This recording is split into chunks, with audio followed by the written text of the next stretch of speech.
Mon mari est un pédocriminel. Son ordinateur contenait plus de 11 000 vidéos et vidéos pédopornographiques.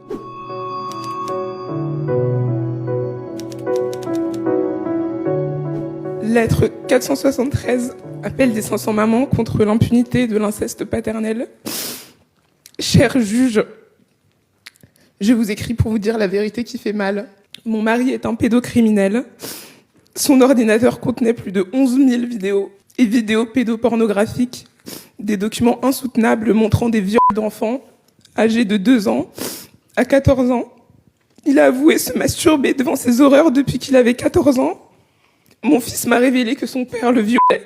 Mais toi, cher juge, en ne le condamnant qu'à du sursis et en lui donnant la permission de continuer à exercer ses droits de visite sur mon fils, tu as permis à ce criminel de le violer. Alors au moins aujourd'hui, ouvre grand tes oreilles et écoute ce que nous avons vécu. C'est bon, tu écoutes. Alors je commence. Cet homme a vécu dans notre maison, entouré de nos enfants. J'ai senti son comportement dérangeant, j'ai vu ses gestes étranges avec les enfants. Mais nous formions une famille heureuse. C'était si dur d'accepter d'écouter mon instinct. Mais un jour, l'instinct, celui de ma survie, m'a conduite à consulter son historique internet. Et sidérée, j'ai découvert son activité sur le dark web. J'ai fait ce qu'une mère doit faire, j'ai informé la gendarmerie, j'ai demandé conseil, je me suis battue pour protéger mes enfants et ceux des autres. Alors il a été condamné, oui, mais seulement à 1 an de prison avec sursis, quand la loi prévoit 5 ans de prison ferme et 75 000 € d'amende. Pas un seul jour de détention réelle, pas un seul euro d'amende, pas même une mesure d'éloignement quand j'ai demandé une ordonnance de protection.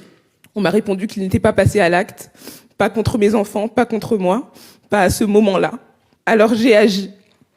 J'ai profité d'un moment où il était sorti, j'ai verrouillé la maison, j'ai couché mes enfants, changé les serrures, j'ai fait ce que l'institution n'a pas fait, je l'ai écarté. Bien sûr, ça m'a détruite, j'ai sombré, mais ce que la justice voit, elle, ce sont mes failles, pas leur cause. Ma détresse a été retournée contre moi, comme si elle me disqualifiait comme mère. Les avocats adverses se sont servis de ma souffrance pour me faire passer pour une folle. Mais j'ai tenu bon. 3 ans. 3 années de combat juridique pour empêcher qu'il ne se retrouve seul avec mes enfants. Grâce à cette vigilance, les rencontres ont été encadrées sous la surveillance de sa mère ou d'un professionnel, et il avait encore une obligation de soins. Mais dès que cette période a pris fin, vous avez décidé qu'il était soigné.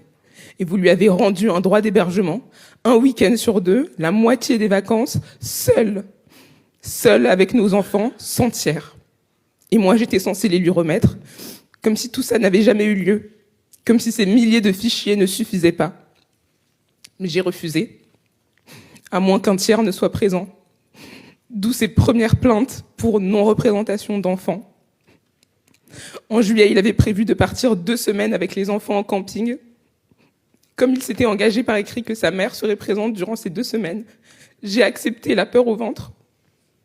Car tous, avocats ou services sociaux, me mettaient en garde. Si tu ne respectes pas le droit de visite du père, tu perdras la garde complètement. J'ai appris après coup qu'il avait passé la 2e semaine sans mamie. Le lendemain de leur retour, mon fils âgé de 3 ans déclare à la crèche que papa est méchant, il me touche le zizi. La crèche effectue un signalement et le lendemain, une assistante sociale est venue nous poser beaucoup de questions. Épouvantée par les révélations de mon fils à la crèche, je l'ai fait suivre par un psychologue. À l'issue de la 2e consultation, elle m'informe qu'elle va effectuer un signalement au procureur afin de lui rapporter les paroles très inquiétantes de l'enfant envers son père. C'est donc le 3e signalement par des tiers entre janvier et septembre 2024.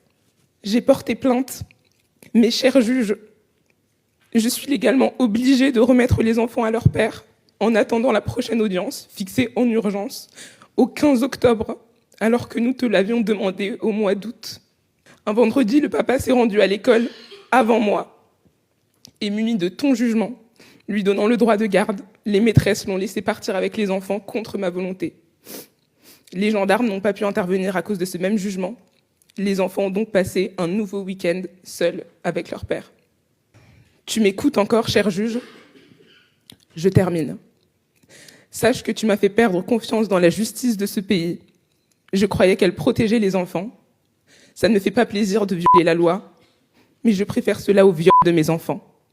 Sache que mon rôle de mère est d'écouter, de faire confiance à mes enfants et de les protéger avant toute chose.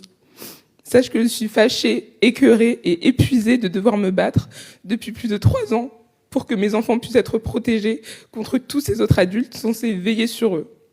Mais je crains que l'enquête soit classée sans suite, comme dans 99% des cas, car la parole de mon enfant qui a spontanément dénoncé à plusieurs reprises ce qu'il subissait ne suffira pas. Elle est de si peu de poids. Je crains donc que nous allons nous revoir bientôt au juge, et j'anticipe avec angoisse le sort que tu réserveras à mes enfants. J'espère que cette fois-ci tu nous écouteras. Ludivine, pour l'appel des 500 mamans lancé par Incesticide France.